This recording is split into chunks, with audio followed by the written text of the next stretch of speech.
be amazing. We get to listen in while Jesus prays out loud. We're in John chapter 17, and it's the night before Jesus is arrested and crucified. And instead of talking about himself, he spends his last free hours in prayer for himself, for his friends, and believe it or not, for us. So picture this as we start. The God of the universe, just hours from the cross, he's praying for you. So let's get into it.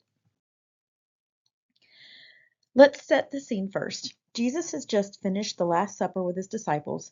He's washed their feet, told them he's leaving, and their hearts are heavy. Then, right there in the room, he lifts his eyes to heaven and starts praying out loud. This is the longest prayer of Jesus recorded anywhere in the Gospels. People call it the high priestly prayer because Jesus is doing what a priest does, standing between us and God, bringing us to the Father. So this isn't a lecture, it's a conversation between Jesus and his dad, and we get to overhear it. Jesus' prayer moves in three ways. First, verses 1 to 5, he prays for himself. Second, verses 6 to 19, he prays for the disciples right there with him. And third, verses 20 to 26, he prays for everyone who would ever believe in him. Watch how the circle keeps getting bigger. Himself, his friends, and the whole world. And that last one includes every single person. We'll take them one at a time. First movement is verses 1 to 5. Jesus opens with, Father, the hour has come. That hour is the cross. And he's not running from it. He's praying through it. Then he asks to be glorified. But this isn't Jesus grabbing the spotlight. He wants to be glorified so he can turn around and glorify the Father and finish the rescue mission he came to do. In verse 4, he says, I have brought you glory by finishing the work you gave me to do. So what does it look like for us to want God to give the credit, to get the credit instead of us? So right in the middle of this, Jesus drops a definition that we don't want to miss. Verse 3, now this is eternal life, that they know you, the only true God, and Jesus Christ, whom you have sent. I want you to read that really slowly. Jesus doesn't say eternal life is a place or living forever or a reward you cash in when you die. He says it's knowing God, a real relationship.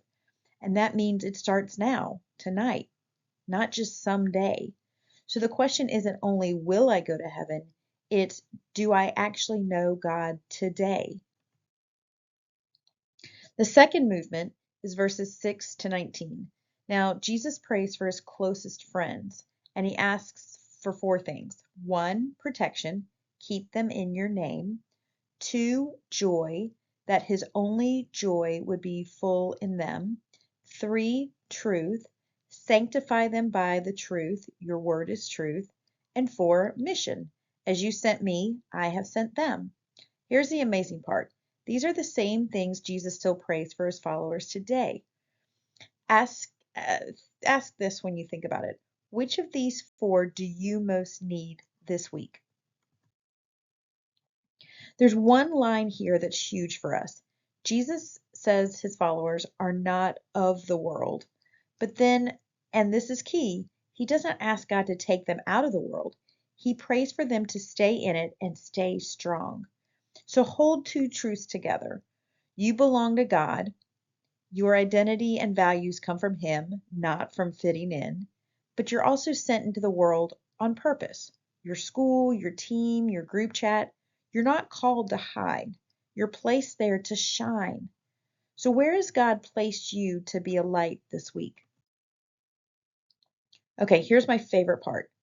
The third movement, verse 20. Jesus says, my prayer is not for them alone. I pray also for those who will believe in me through their message. Stop and let that land. That's us. That's you. 2,000 years ago, on the hardest night of his life, Jesus was already praying for the people who would one day hear about him and believe, all the way down to this group. You are not an afterthought. Jesus had you in mind before you ever knew his name. So, what does Jesus actually ask for us? Verse 21, that all of them may be one, so that the world may believe that you have sent me. His number one request for us is unity, that we genuinely love each other and stick together. And notice why. So the world will believe. When people outside the church see Christians really loving one another, it becomes living proof that Jesus is real. That means how we treat each other in this room is part of our witness.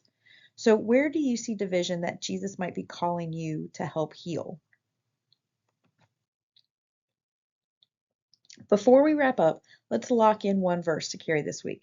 John 17:3. Let's read it together. So, now this is eternal life, that they know you, the only true God, and Jesus Christ, whom you have sent. Now say that once more.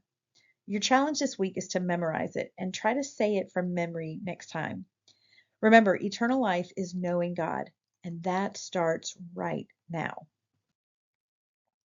Let's bring it all home with three things to remember. One, eternal life is knowing God, a relationship that starts today, not just a someday reward. Two, you were prayed for. Jesus had you in mind the night before the cross, so you are wanted and you matter. And three, unity is our witness. The way we love other believers shows the world that Jesus is who he said he is. So I want you to be in prayer about that this week. Pray the way Jesus did for yourself, for the people next to you, and for someone out there who maybe doesn't know him yet. All right, that's it for tonight. And join me tomorrow and we'll get into the next chapter. Take care. Bye.